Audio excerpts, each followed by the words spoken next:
Senhor esteja convosco. Proclamação do Evangelho de nosso Senhor Jesus Cristo segundo Marcos. Glória a vós, Senhor. Naquele tempo, Jesus e seus discípulos chegaram à outra margem do mar, na região dos Gerazenos.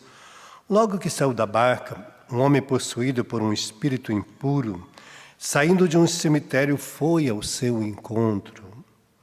Esse homem morava no meio dos túmulos. Ninguém conseguia amarrá-lo, nem mesmo com correntes. Muitas vezes tinha sido amarrado com algemas e correntes, mas ele arrebentava as correntes e quebrava as algemas. E ninguém era capaz de dominá-lo. Dia e noite ele vagava entre túmulos e pelos montes, gritando e ferindo-se em pedras. Vendo Jesus de longe, o endemoniado correu, caiu de joelhos diante dele e gritou bem alto: "Que tens a ver comigo, Jesus, Filho do Deus Altíssimo?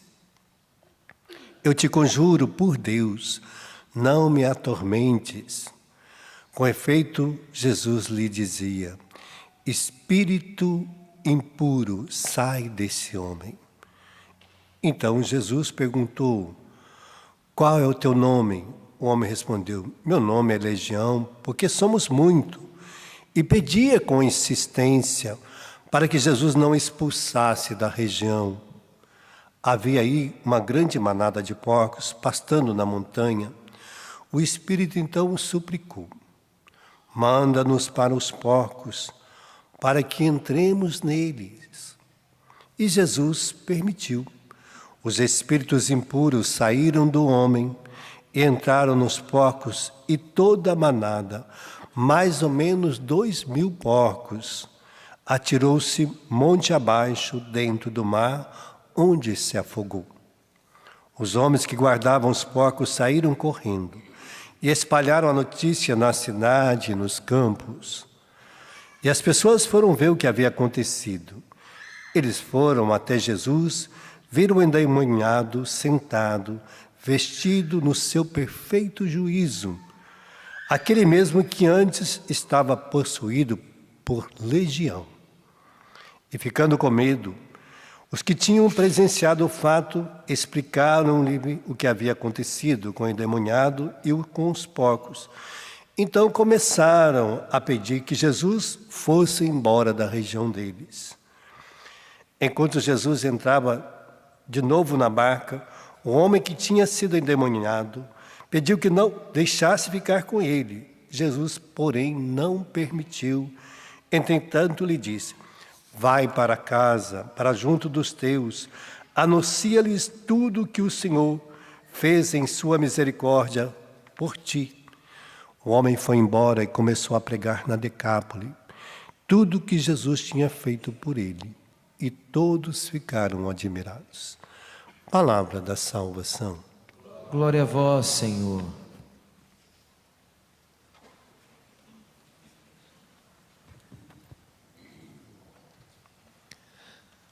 Hoje o Senhor nos mostra que o demônio não está brincando conosco.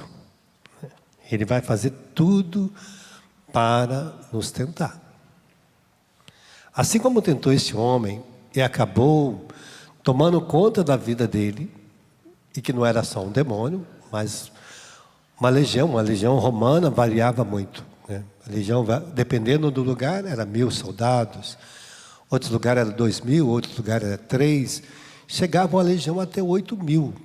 Então, dependendo de cada região, cada legião romana, né, que era, por isso que chama legião, por causa dos romanos, tinha diversos soldados. Então, aqui nesse lugar, a legião de soldados era 2.000. Então, por isso, Jesus falou de 2.000 demônios. Por isso que as pessoas disseram de 2.000. Por isso que vai narrar 2.000, porque a legião ali de soldados era 2.000. Mas ali também tinha 2.000 demônios no homem. Um só já dá trabalho demais. Um já deixa a gente em sofrimento profundo, né? Imagina 2.000 demônios. Então está mostrando, e que ele fazia todo tipo de mal a si mesmo. Porque demônio vai fazer com que a pessoa faz mal a si mesmo. Se autoflagela, se autodestrói. Ele andava por ali, se machucando, se ferindo, se destruindo, porque o demônio leva a gente à autodestruição. E é importante, né? Como combater isso? Pela fé. A fé, isso mostra a primeira leitura de hoje, que todos esses homens que estavam aqui, que ele vai falar, não teria tempo mais de falar sobre Gedeão, Baraque, Sansão, Jefté, Davi, Samuel, os profetas. E aí ele vai contar a história de Isaías, que foi cerrado no meio. Isaías puseram dentro de uma tora e cerraram ele no meio. Vai contar a história de Jeremias, vai contar a história de outros que foram apedrejados, que morreram a golpes de espada, que andaram numa vida errante, oprimidos, atribulados, sofreram provações. Tudo na expectativa da vinda do Senhor, para serem de Deus. E eles nós tiveram que esperar Jesus morrer, ressuscitar para ressuscitar com Jesus. E para nós já está pronto, ele está dizendo, olha, para você já está reservado uma glória maior do que estes homens todos, maior que Davi, que teve que esperar. Eles tiveram que esperar Jesus vencer a morte, Jesus vencer no Calvário, ressuscitar para que eles ressuscitassem juntos. A nós é dada uma glória maior, porque assim que a gente morre, a gente já ressuscita para uma vida nova.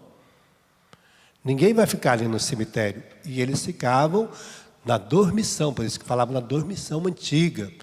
No Antigo Testamento não ia para o céu assim que morresse, mesmo sendo esses homens santos, não iam para o céu. Não foram de cara, né? Foram depois, né? A não ser que fala daqueles que foram assuntos ao céu, né?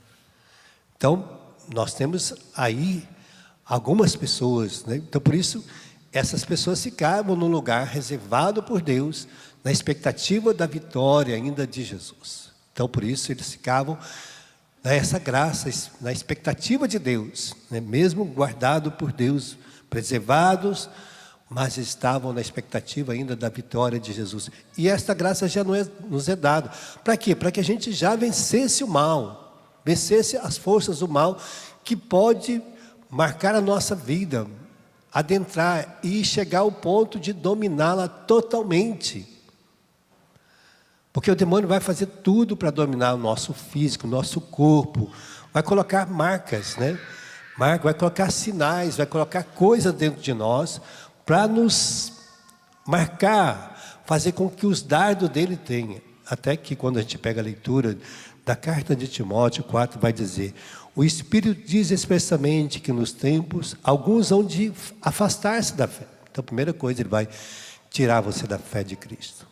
Vai tirar você da fé. Vai fazer com que você viva até mesmo a sua religião, a sua vida religiosa, um pouco assim, como uma coisa comum, uma coisa qualquer. Como ir na escola, como ir em algum outro lugar, num terreiro de macumba, na feitiçaria, ou ir na igreja, tanto faz. Então, é uma fé relativa, uma fé assim vazia de sentidos. Mas ele vai fazer isso. Vai tirar a fé da pessoa em Cristo, de Deus. Vai tirando, vai minando, vai colocando outros sentidos da fé.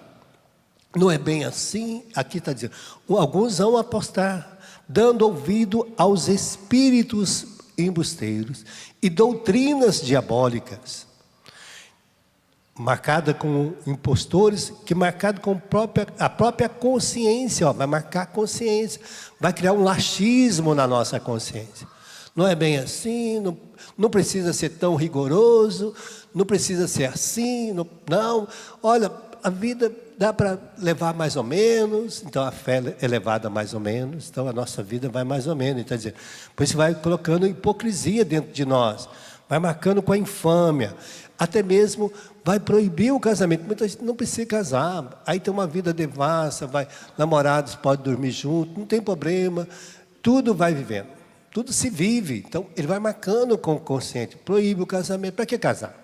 Aí vai gerar filhos fora do casamento. E aí vem toda uma consequência de uma geração toda destruída, constituída de qualquer jeito. Então, aí ele vai dizer, proíbe o alimento que Deus disse para que nós tomamos em ação de graça. O alimento é o quê? Corpo, a Eucaristia. A pessoa toma como que não fosse o corpo de Jesus, como que fosse só uma comunhão, uma Eucaristia. Eu vou lá na Eucaristia. Para ele não é corpo, alma e divindade de Jesus, é só uma Eucaristia.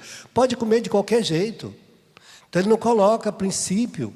Então entra de qualquer jeito, faz de qualquer... Fica só preocupado com a Eucaristia. Não está preocupado com a conversão, com a mudança, com a vida nova, não está preocupado. Porque o demônio vai obstruindo a nossa fé, vai criando situações para que a gente leva no relativismo. Tudo é relativo, tudo pode, não tem problema. Depois você se arrepende, depois você confessa. Então a pessoa faz já pensando em confessar. Tem uma atitude de pecado, depois eu vou lá confessar. Tem gente que vive a semana inteira lá no confessionário. Por quê? Porque ele vive uma semana de pecado. E ele acha que é só confessando que resolve. Não é confessando que resolve, é arrependendo, mudando de vida. Não é só ir lá confessar, mas a pessoa precisa estar arrependida e começar uma vida nova.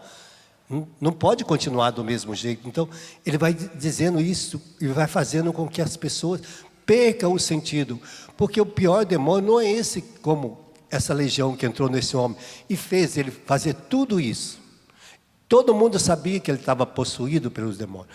Mas o pior demônio é aquele que contamina a nossa vida. Não está dentro de nós. Aí fica difícil expulsar, né?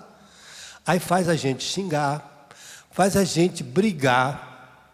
E ele fica de fora, batendo pau. Faz aquela pessoa que é casada cometer adultério. Faz a esposa, o esposo. Faz os filhos brigar com os pais, desrespeitar os pais. Olha, esse demônio é o pior que tem. Faz briga na nossa casa. Faz o esposo que ama a esposa xingar, falar palavrão para ela, agredir com palavras. Faz a esposa agredir o marido com palavras, né? Esse é o pior demônio, que coloca veneno na nossa boca, veneno no nosso coração, faz o homem se embriagar, faz os filhos entrar na droga, que é o pior demônio esse, que coloca a droga perto dos nossos filhos e faz com que ele crie um coração laxista, né? Não tem problema, depois eu paro, não para, depois que começa a beber, não para. Então esse é o pior demônio. Esse que entra é fácil, a gente expulsa. Olha, Jesus diz, vai embora, o demônio ele vai. E a gente manda embora, ele vai. Agora o pior é esse que vai entrando. Aí faz a pessoa ser desonesta, faz criar a corrupção. Olha como é que está. As pessoas às vezes vão para Brasília para vender coisas já na corrupção. Já cria, está vendo? Cria uma corrupção. Quando eu fui com o padre Rufus em Brasília, o padre Rufus, quando a gente chegou, estava andando de carro, estava vindo do aeroporto, para onde a gente ia ficar. O padre Rufus falou, eu nunca vi tanto demônio como tem aqui nessa cidade. Porque o demônio, ele foi colocando no coração daquelas pessoas. E ali ele fica de fora. O problema é que ele não manifesta nas pessoas. Ele coloca o veneno. E aí fica de longe, fazendo as pessoas viver uma vida assim, uma vida devassa, mentirosa, enganadora. Mesmo a pessoa vai na igreja, comunga, mas acabou de comungar aqui, até que está com Jesus ainda, acabando de assumir a vida dela, chega ali fora, já xinga, já vai maquinando uma forma de brigar, de xingar, de ser, tudo isso, né? Então, Deus já mostra que esse demônio é o pior que tem. Não é aquele que manifesta, que faz a pessoa cair no chão, como esse aqui. Esse é o pior. E nós temos que ter cuidado. A hora que a gente começar a brigar, xingar, ter essas atitudes, a gente fala, opa, estou envenenado. Estou com uma erva daninha dentro de mim. Porque a graça de Deus, as manifestações de Deus é para nos libertar, como estes homens que viveram a expectativa da salvação. Por isso, venceram o demônio. Não deixaram eles colocar o veneno dentro do seu coração. Não colocar esses dardos malignos dentro dele, mas o venceram através da oração, da sua fé, da sua resistência, para fazer isso, até mesmo nós padres, nós religiosos, consagrados, temos que lutar. Porque senão o veneno vai entrar dentro de nós, entra dentro de qualquer um. Então vamos pedir essa graça hoje para nós. Fecha teus olhos por um instantezinho.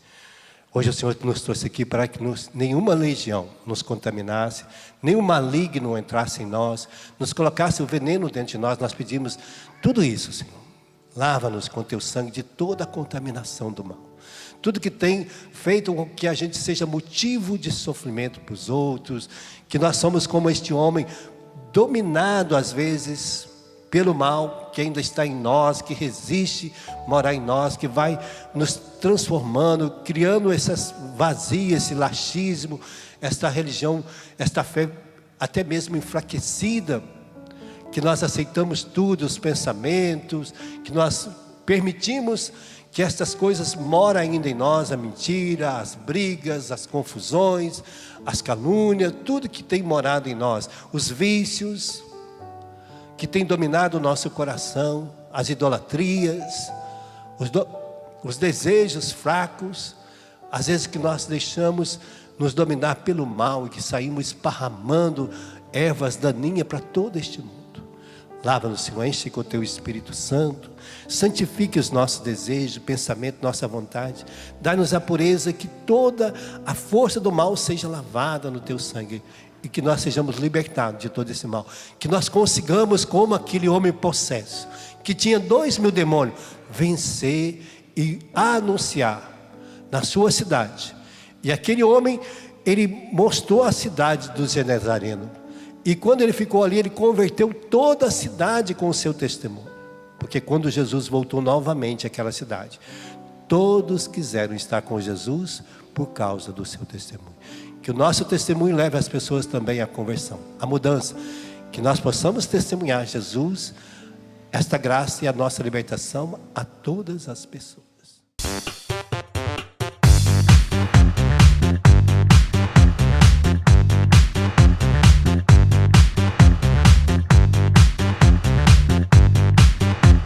CançãoNovaPlay.com. Assine já!